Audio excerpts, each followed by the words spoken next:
Karthigai Deepam serial December 22 episode என்ன நடக்கலாம் அப்படிங்கிறத ஒரு குட்டி ப்ரோமோவாக பார்த்துடலாங்க. கார்த்திக்கு பண்ணி கொடுத்த சத்தியத்துக்காகவும் கார்த்தி சிதம்பரத்துக்கிட்ட விட்ட சவாலில் எப்படியாவது ஜெயிக்கணுங்கிறதுக்காகவும் தீபா பல்லவியாக மாறி பாடுறதுக்காக வராங்க.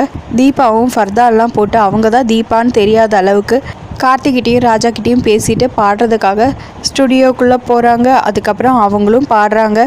சூப்பராக பாடியும் முடிச்சிடுறாங்க. எல்லாரும் அதை கேட்டு பயங்கரமாக கிளாப் பண்ணுறாங்க. கண்டிப்பாக ஆல்பம் ஹிட்டு தாங்கிறாங்க ராஜா. இவங்களுக்கு இவ்வளோ டேலண்ட் இருக்கா, அதனால தான் கார்த்திக் சார் இவ்வளோ கான்ஃபிடெண்ட்டாக சவால் விட்டாரா அப்படின்னு யோசிக்கிறாங்க ஸ்னேகா. கார்த்தியும் ரொம்பவே ஹாப்பியாகிடுறாங்க. அங்கே நிற்கிற எல்லாருமே பயங்கரமாக கார்த்திகிட்ட சொல்லி பாராட்டுறாங்க. ஆனால் மீனாட்சிக்கு மட்டும் பல்லவி பாடாமல் தீபா பாடினா எப்படி இருக்கும் அப்படின்னு அவங்க மட்டும் இமேஜின் பண்ணி பார்க்குறாங்க.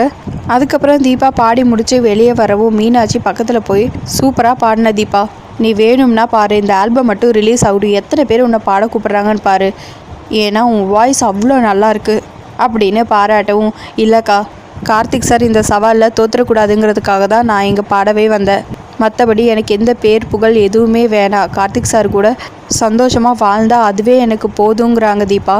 கரெக்டாக அதுக்குள்ளே கார்த்திக்கும் வராங்க. பல்லவி, ரொம்ப தேங்க்ஸுங்க, என்னோடய சிச்சுவேஷன் ரொம்பவே டென்ஷனாக இருந்தது, அதனால தான் நானும் உங்களுக்கு நெருக்கடி கொடுக்க வேண்டியதாக போச்சு, இதுக்கப்புறம் நான் உங்களை இப்படி தொந்தரவு பண்ண மாட்டேன், உங்களுக்கு எப்போ விருப்பமோ எந்த டேட் செட் ஆகுமோ அந்த டேட்டில் நீங்கள் வந்து பாடி கொடுத்தா போதும் அப்படின்னு கார்த்திக் சொல்லவும், கார்த்திக் சார், நான் உங்களுக்கு பண்ணி கொடுத்த சத்தியத்தை காப்பாற்றிட்டேன், இதுக்கப்புறம் என்னை பாட கூப்பிடாதீங்க, என்னோடய குரலுக்கு அங்கீகாரம் வாங்கி கொடுக்கணுங்கிறதுக்காக தான் நீங்கள் இவ்வளோ போராடுறீங்க, அந்த நல்ல மனசுக்காக தான் நானும் இங்கே பாட வந்தேன் அப்படின்னு பல்லவியாக இருக்கிற தீபா சொல்லவும், கார்த்திக் உடனே, என்னங்க நீங்கள் இப்படி சொல்கிறீங்க, இன்றைக்கி நைட்டே ஆல்பம் ரிலீஸ் பண்ண போகிறோம், அது பாருங்கள் எப்படி ஹிட் ஆக போகுதுன்னு பாருங்கள் அப்படின்னு கார்த்திக் சொல்லவும், எனக்கு டைம் ஆச்சு சார், நான் கிளம்புறேன் அப்படின்னு பல்லவியாக இருக்கிற தீபா சொல்லவும், கூடவே மீனாட்சி நானும் கிளம்புறேன் அப்படின்னு சொல்லிட்டு அங்கேருந்து கிளம்பிடுறாங்க. அதுக்கப்புறம் தீபா ஆஃபீஸ்க்கு வராங்க. அங்கே ஒர்க் பண்ணுறவங்க ஆல்பம் ரிலீஸ் பற்றி மொபைலில் பார்த்துட்டு அதை பற்றி பேசிகிட்டு இருக்காங்க. தீபா வந்தது அவங்ககிட்டயும் இந்த விஷயத்த சொல்கிறாங்க. தீபா ரொம்பவே சந்தோஷப்படுறாங்க. கரெக்டாக அப்போ கார்த்திக்கும் வந்துடுறாங்க. தீபா சிஸ்டர், நீங்கள் எங்கே போனீங்க, கோயிலுக்கு போயிட்டீங்களா அப்படின்னு ராஜா கேட்கவும், ஆமாம் தீபா சிஸ்டர் நீங்கள் எங்கே போனீங்க, பல்லவி சிஸ்டர் வந்து சூப்பராக பாடி கொடுத்துட்டு போயிட்டாங்க, கண்டிப்பாக ஆல்பம் ஹிட்டு தான் அப்படின்னு ராஜா சொல்லவும், நான் கோயிலுக்கு போயிருந்தேங்கிறாங்க தீபா. பாத்தியா மாப்பிள்ள, தீபா சிஸ்டருக்கு நம்ம கம்பெனி மேலே எவ்வளோ அக்கறை அப்படின்னு ராஜா சொல்லவும், அவங்க கோயிலுக்கு போன விஷயம் எனக்கு தெரியுங்கிறாங்க கார்த்தி. அதுக்கப்புறம் தீபாவும் கார்த்திக்கு வாழ்த்துக்கள் சார்னு சொல்கிறாங்க. கார்த்தி ரொம்பவே ஹாப்பியாக தேங்க்யூ சொல்கிறாங்க. அதுக்கப்புறம் எனக்கு கொஞ்சம் வேலை இருக்குது, நான் உள்ளே போகிறேன்னு சொல்லிவிட்டு கார்த்தி அங்கேருந்து உள்ளே போயிடுறாங்க. சாங்கை ரிலீஸ் பண்ணுறதுக்காக எல்லா வேலைகளையும் பரபரப்பாக ரொம்ப ஸ்பீடாக பார்த்துட்ருக்காங்க கார்த்தியும் அவங்க டீமும். இன்னொரு பக்கம் சிதம்பரம் பொடி பையன், அவன் என்கிட்ட விட்ட சவாலில் ஜெயிச்சிருவானா என்ன அப்படின்னு ஃபோனில் பேசிகிட்டு இருக்காங்க.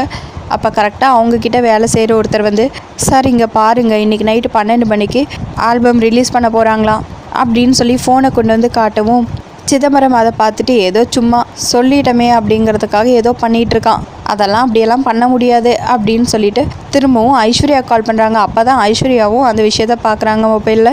என்ன உங்கள் கொழுந்தனார் இன்றைக்கி நைட்டு ஆல்பம் ரிலீஸ் பண்ண போகிறாங்களாமே, அதுவும் நைட்டு 12 மணிக்கு, யார் பார்ப்பாங்க அப்படின்னு சிதம்பரம் கேட்கவும், ஆமாம் 1 ஹவருக்கு ஒரு 1000 வியூஸாவது போனால் தானே நல்லாயிருக்கும், 12 மணிக்கு ரிலீஸ் பண்ணால் யார் பார்ப்பாங்கங்கிறாங்க ஐஸ்வர்யா. சரிம்மா, வேறு ஏதாவது தகவல் தெரிஞ்சால் உடனே எனக்கு சொல்லுங்கிறாங்க சிதம்பரம். சரின்னு சொல்லிவிட்டு ஐஸ்வர்யாவும் ஃபோனை கட் பண்ணிடுறாங்க.